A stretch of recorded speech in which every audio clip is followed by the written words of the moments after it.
আইন শৃঙ্খলা পরিস্থিতির অবনতি হয়নি, কিন্তু শৃঙ্খলা বাহিনী হিসাবে এবং আমাদের সবসময় সতর্ক থাকতে হয়।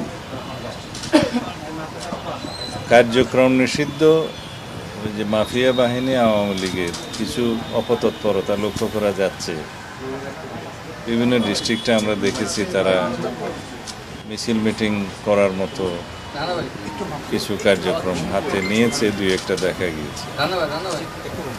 তাতে করে আমাদের মনে হয়েছে তারা হয়তো একটা অস্থিরতা সৃষ্টির পায় তারা করলেও করতে পারে।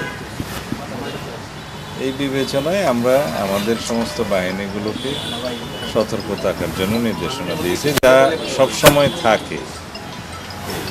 তার বাইরে আমরা আজকে থেকে 30 তারিখ পর্যন্ত আমাদের সেনা সদস্যদেরকে আবার ইনএইড টু সিভিল পাওয়ার আমরা আইন মোতাবেক এই Dhaka metro, Chattogram metro, Narayanganj, Gazipur metro এবং এর বাইরে দুটো জেলা, তাতে আমরা ডিপ্লয় করেছি যাতে যে কোনো রকমের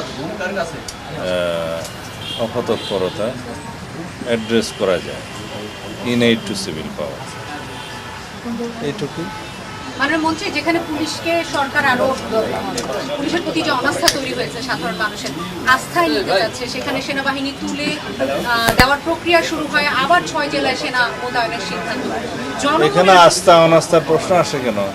আমাদের পুলিশ বাহিনী যে সমস্ত কৃতিত্বপূর্ণ কার্যকলাপ করেছে, অ্যাচিভমেন্ট আছে, সবগুলো যেন আমরা পুরস্কৃত করেছি। দুই একটা জায়গায় যেখানে একটু শৃঙ্খলাপন্থী কর্মকাণ্ড করেছে তাদেরকে আমরা পানিশ করেছি। এখানে আস্থাহীনতার তো কোনো বিষয় নেই। আমরা সবসময় প্রয়োজনীয় ক্ষেত্রে ইনএইড টু সিভিল পাওয়ার, মাঝে মধ্যে বিজিবিকে আনি, মাঝে মধ্যে সেনা সদস্যদেরকে আমরা নিয়োগ করি। এটা ইজ রুটিন ওয়ার্ক। মাননীয় মন্ত্রী, 5 জুন থেকে তো সেনাবাহিনী ধাপে ধাপে তুলতে যাবে, আর সেই ক্ষেত্রে যখন এইরকম একটা সময় আবার নতুন করে 6 জেলায় সেনাবাহিনী মোতায়েন, পুলিশ কি প্রার্থনা? এইটা গত 15 তারিখে সারা বাংলাদেশ থেকে সেনা সদস্যদেরকে প্রত্যাহার করা হয়েছে, যারা দীর্ঘ প্রায় 1.5 বছর যাবৎ মাঠে ছিল, ইন্টারিম গভর্নমেন্টের সময় ছিল। কিন্তু আমরা নির্বাচিত সরকার আসার পরে আমরা যত শীঘ্র সম্ভব তাদেরকে মাঠ থেকে প্রত্যাহার করেছি, প্রত্যাহার করা হয়েছে।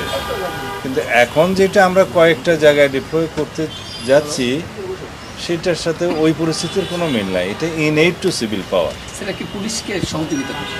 হ্যাঁ, ইনএইড টু সিভিল পাওয়ার। শুধুমাত্র 6 জেলায় কি দেশের অন্যান্য জায়গায় কি তাহলে কোনো ধরনের আশঙ্কা নেই? না, আমরা মনে করেছি কোন কোন জায়গায় তাদের অপতৎপরতা বৃদ্ধি পেয়েছে, আমাদের ইন্টেলিজেন্স রিপোর্টের ভিত্তিতে আমরা সেটা করছি। এটা শুধু নয়, আরও কিছু বিষয় আছে, আমি এখানে এগুলো ফাঁস করতে চাই না। দেশে অস্থিরতা সৃষ্টির জন্য কিছু কিছু মহল, কোনো মহল অপতৎপরতায় লিপ্ত আছে।